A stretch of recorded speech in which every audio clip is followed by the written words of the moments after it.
نصرت قبول باشه.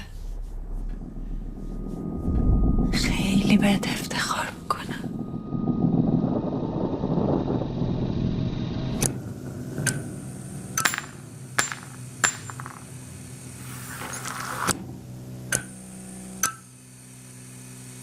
خب الانم که قاضی تحقیقات شده این خطرها هست دیگه.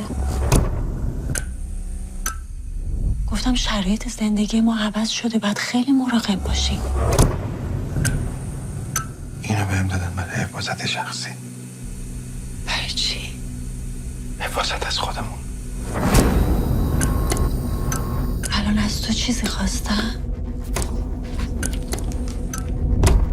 ناحقه. تو نت در اومده مشخصات باباست. آدرس خونه هم گذاشتم.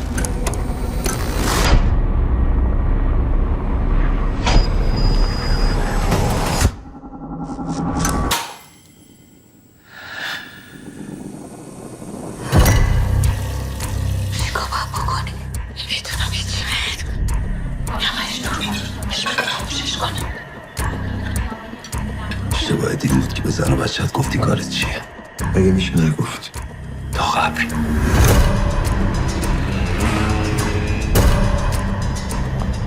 رزوان کجایی؟ چی شده؟